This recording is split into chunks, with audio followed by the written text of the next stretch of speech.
Brooklyn Independent Television. Coming up on Healthbeat Brooklyn. There are 2.5 million New Yorkers that don't have adequate access to primary care. With the help of two healthcare experts, host Monica Sweeney digs deep into what President Obama's chief legislative achievement means right here at home. How will the Affordable Care Act actually impact Brooklyn? The elimination of pre-existing condition exclusions and the expansion of coverage for people who are actually sick are really groundbreaking. There are many provisions in the Affordable Care Act that will help with preventative care. There'll be no co-payment at all for colonoscopies, mammograms, flu shots. Exploring the very near future of healthcare. Right now on Healthbeat Brooklyn.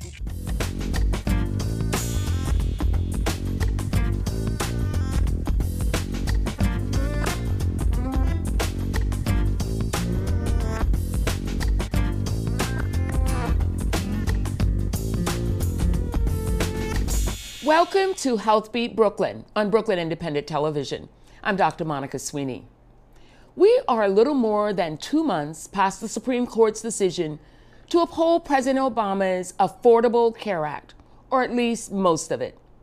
We want to take an in-depth look at what the new rules, regulations, and many pilot programs may mean for Brooklyn and New York City. How many more people will now have health insurance here? What impact will all those newly insured New Yorkers have on our hospitals, our clinics, our doctors? How much will we see our healthcare costs go up? Or will they? No one, of course, can give us definitive answers to these questions. But here to at least give us their expert opinions are the leaders of two organizations which will be deeply involved as the healthcare landscape changes over the next few years. Elizabeth Swain is the president and CEO of the Community Healthcare Association of New York State, which has represented hundreds of local community health centers since 1971. And Dr. Sam Unterich is the president-elect of the Medical Society of the State of New York, formed over a century ago, and representing some 30,000 physicians, medical residents, and medical students. Thank you both for being here. So can you start, Elizabeth, by telling me how will the Affordable Care Act actually impact Brooklyn and the larger city? Yes. The Affordable Care Act is really the first health reform law the United States has ever had, and it will actually increase the number of people who are covered by insurance programs, and it will change the model of care that those people receive through their insurance coverage. So it's really important to think of it as two different things. In Brooklyn, what this means is that people who have not previously had access to individual or small business coverage because they've been priced out of those markets through the insurance industry practices will have increased access to those insurance programs. There's also going to be an expansion of the Medicaid program to people. How much will that affect us, expansion of Medicaid? The state of New York will see only 90,000 new Medicaid beneficiaries across the entire state.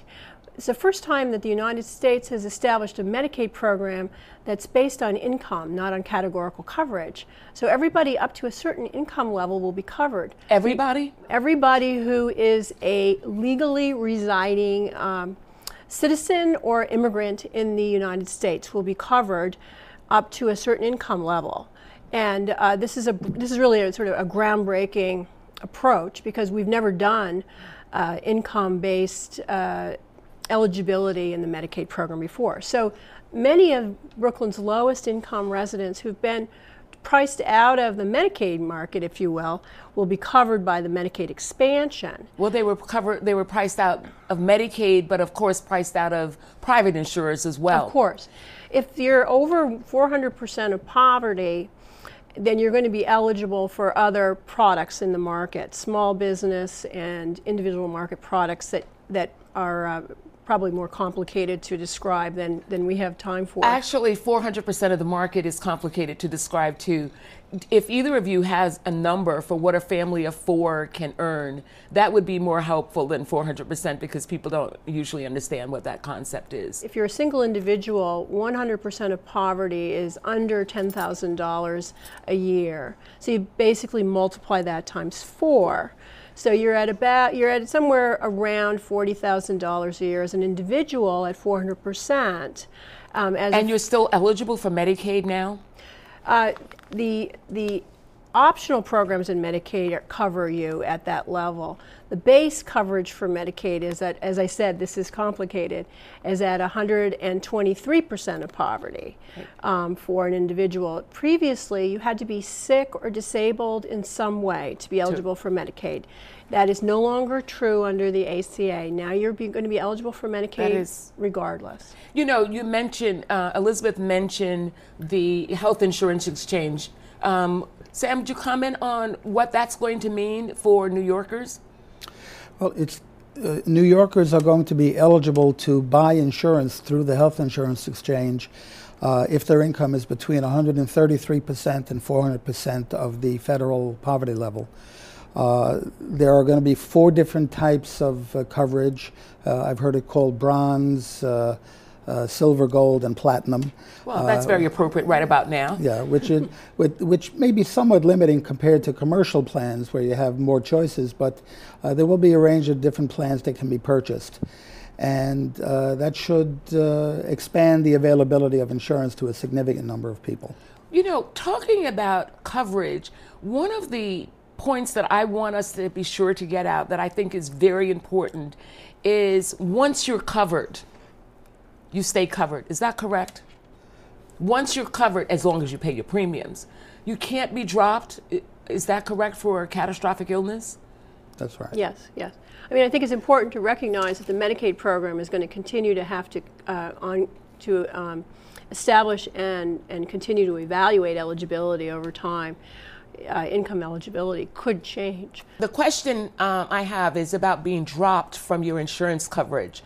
Before the Affordable Care Act, what were the practices of the insurance companies and how has the Affordable Care Act addressed that issue?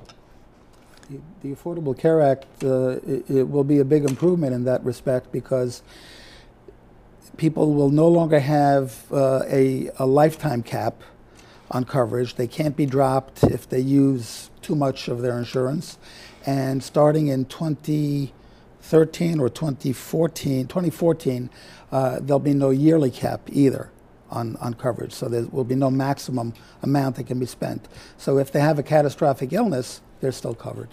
You also can't be denied coverage because you have a pre-existing health care problem under the Affordable Care Act. So, I mean, the combination of the elimination of pre-existing condition exclusions and the expansion of coverage for people who are actually sick are really groundbreaking changes in the industry. Right. The pre-existing care is very nice. Currently, under New York law, it was a 1-year waiting period for a pre-existing condition. Now children are immediately covered for pre-existing conditions, and adults will be covered in 2014. I'm glad you mentioned children because that's another benefit of the Affordable Care Act about adult children. Adult children are covered on the parents' policy until age 26. Currently, they can be covered if they're in school, but under the Affordable Care Act, they'll be covered on the parents' policy regardless until age 26. It's important to remember that the lack of access to insurance is not the only problem we face in our health system. We also have a system of care in the United States, and this is certainly true in New York State and in Brooklyn, that produces a lot of volume with limited value for the dollar. So New York State and the City of New York have really taken this on by adopting a redesign approach to the health system, a transformation of the health system. If you listen to the health commissioners of both the city and the state, you often hear them talk about something called the triple aim, which is better care, lower costs, better health for all people. So it's quality at an affordable cost that actually moves the health of the population forward Right now, New York State has challenges in very high rates of unnecessary or inappropriate hospital admissions, readmissions, and Brooklyn probably breaks the record for having the highest number of inappropriate ED emergency department visits. So how will the Affordable Care Act address that issue? The Affordable Care Act includes a very important expansion of primary care. Primary care is underdeveloped in the city of New York and in the state. People find that surprising, but it's true that there are 2.5 million New Yorkers that don't have adequate access to primary care. The Affordable Care Act is expanding access in one way, by expanding community health center capacity and volume in the borough and in the city and in the state. Across the country, there are specific provisions in the Affordable Care Act that will double the number of people who are able to access health care at a community health center by the year 2015, from 25 million people now in the United States to more than 40 million people by 2015. That's expanding access to primary care through coverage. What about expanding the ability to take care of them? Are there any issues there? We'll just deal with that very briefly, but does the Affordable Care Act intensify the shortage of primary care? Especially in Brooklyn, with so many underserved areas, it's going to be very acute. And there are certain surveys that have shown that up to 30% of physicians will not accept Medicare or Medicaid because of the low reimbursement rates and the bureaucracy. So this could be a problem, especially as the number of patients increases. There are some measures in the Affordable Care Act that may help, though. There are programs to increase the number of residency slots. There are programs to do loan forgiveness for physicians that practice in underserved areas. There are particular programs for loan forgiveness for people that practice pediatrics and mental health in underserved areas. So this should help at least a little bit to increase the number of physicians available. I know that in Brooklyn, many people use the emergency room as their source of primary care because they're not covered. And so now will that impact the number of people using the emergency rooms? Well, New York State did a study last year that looked very specifically at this issue. 46% of the ED visits in Brooklyn are primary care sensitive, ambulatory care sensitive visits, which means they could have been handled in a primary care setting. However, they were handled in an emergency department. The issue is more complicated than simply they did not have a primary care provider. Because in Brooklyn, there are decades-old practices of accessing all your health care at a hospital emergency department. Well, that's not all of your health care, because when you're in an emergency room, they don't do your preventive care. Does the Affordable Care Act address that issue? Yes, it does. There are many provisions in the Affordable Care Act that will help with preventative care and women's care. There'll be no co-payment at all for colonoscopies, mammograms, flu shots, well woman visits, screening for HIV and HPV, certain contraception. So this is definitely addressing women's health issues in addition to the broader population. Right, and preventative care in general, which will help to cut down on emergency room visits and improve the overall health of the population. We've talked about expanding coverage for children, expanding coverage so that people don't have to go to the emergency room, no dropping of insurance for catastrophic illnesses. I just want to say that 50% of people in the United States who declare bankruptcy because of a catastrophic illness, and they were insured. So this is a provision that is going to have a lot of meaning, not only for health care, but for people's economic conditions as well. We focus a lot on the primary care clinician in terms of the person giving the putting on the stethoscope and writing the prescription. But you were talking about something that I thought was very important in terms of putting the patient at the center. Yes, absolutely. One of the important aspects of the ACA that many of us have gotten very involved in is the implementation of what's called a patient-centered medical home model. So that rather than only focus on what happens in one part of the health system, what happens between a primary care provider and a patient in an exam room, patient-centered approach looks at the patient and all of the aspects of that patient's life that are going to affect that patient's health outcome. So it really changes if you think about it in terms of the numbers of people and settings that the patient has to have a positive experience with in order for that patient's health care to improve. It's not just simply about an interaction that happens in about 5 or 7 minutes in an exam room. Oh, but come rather on, 15.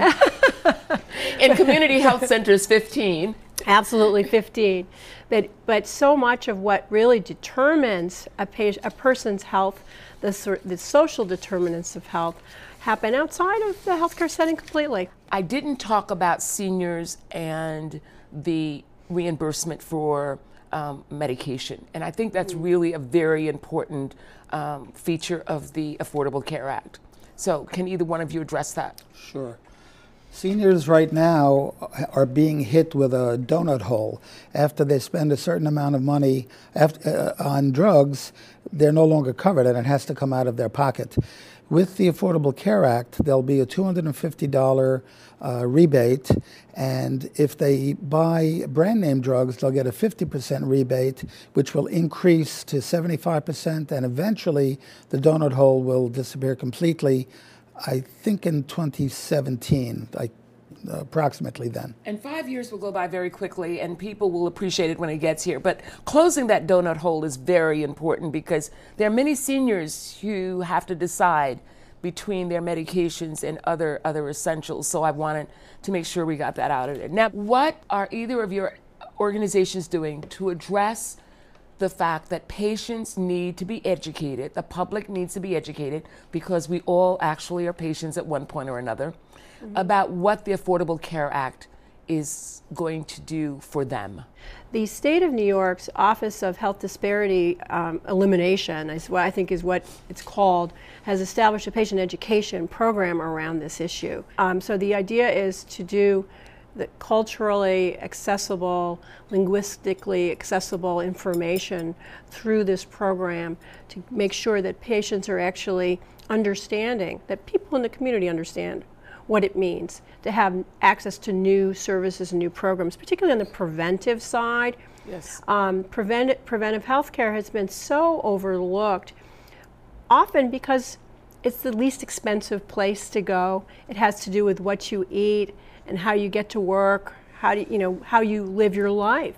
And that comes back to your patient-centered approach. The nutritionist on the team, Yes. the exercise person on the team. So it does definitely address the whole person as the center. Right. So has the Medical Society of the State of New York done anything, or is that going to be one of your issues when you become president? Well, it's going to be an ongoing issue for a number of years because the aspects of this law are being implemented over a number of years. But we are very concerned that patients be able to take advantage of all the good things in the law, and we want to educate physicians as well.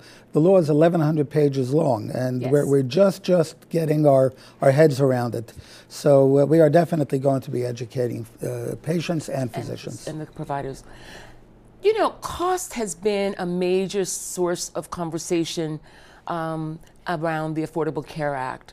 And I did not bring my letter, but I got a letter from my insurance agent for my major medical for catastrophic illness that said I am going to get a premium rebate.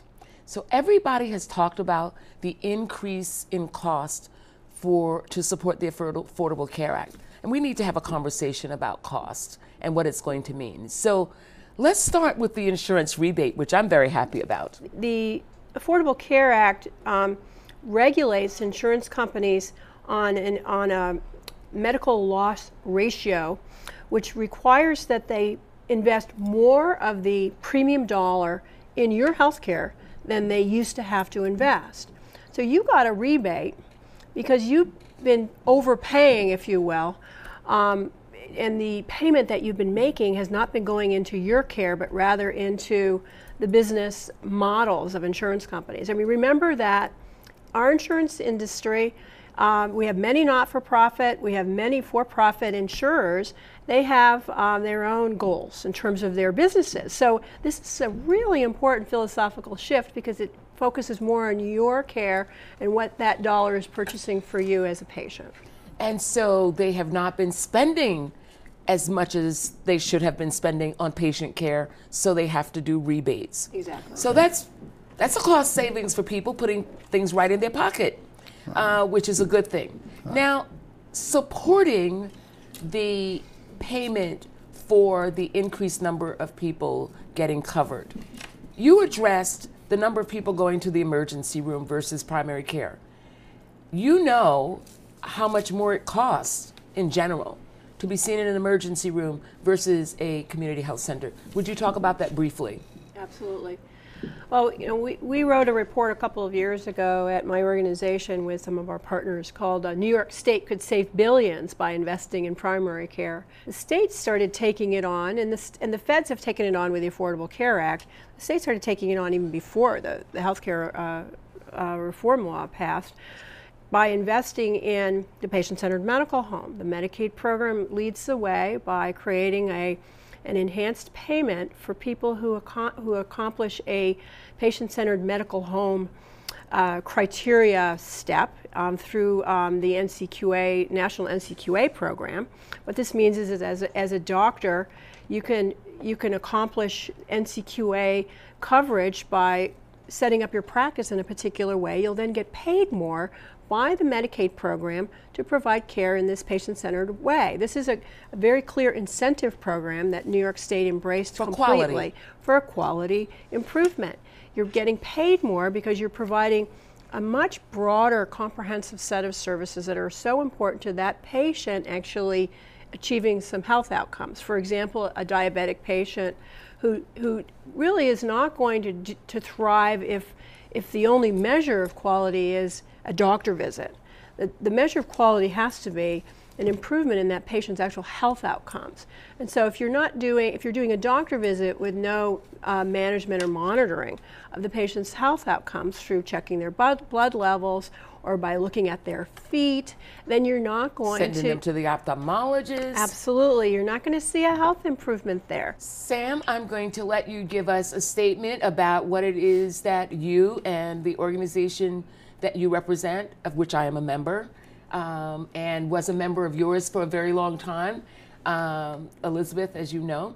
So you can give us a statement as we are getting to the end of the program, because Elizabeth said something which I actually want you to say before we leave. But Sam, now you tell just whatever it is that you want to make sure that you get out there. Well, I certainly hope that people will take advantage of all the good things.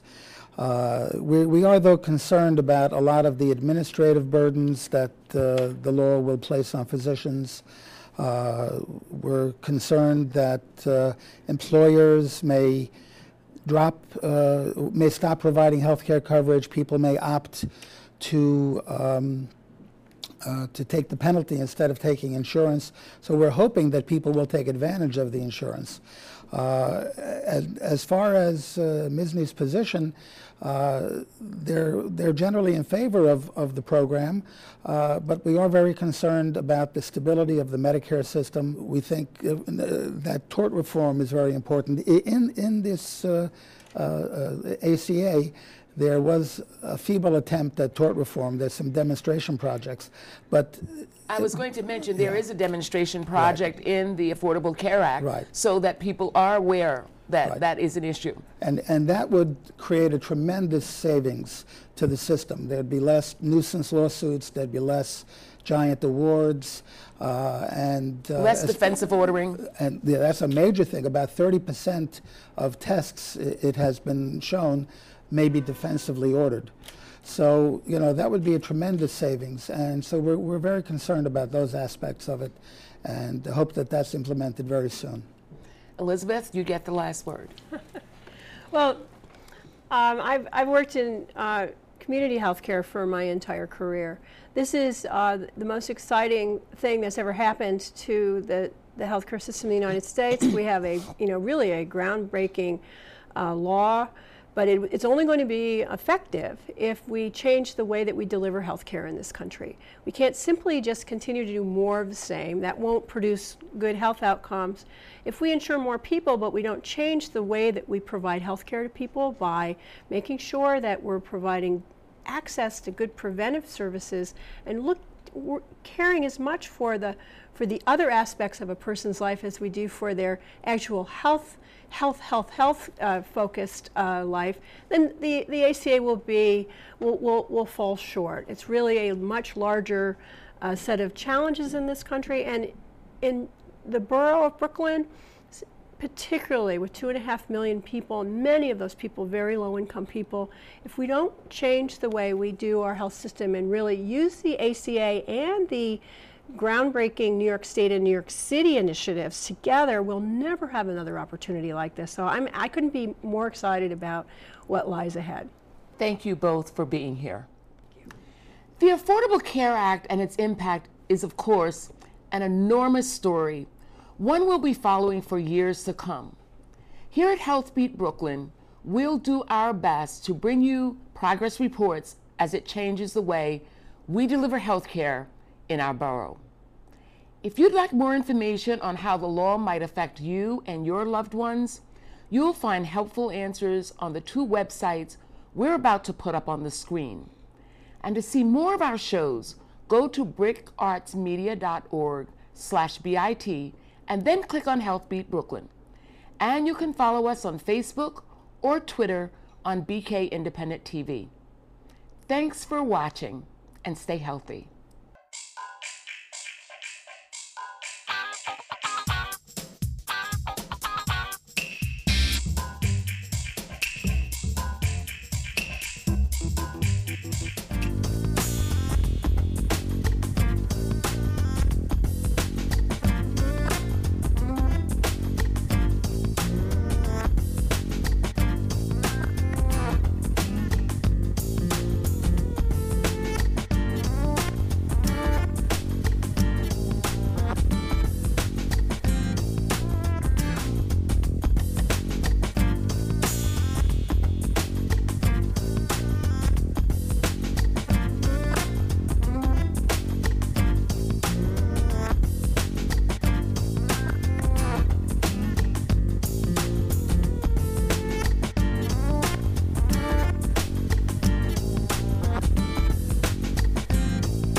Watch this and other Brooklyn Independent Television episodes online at brickartsmedia.org/BIT.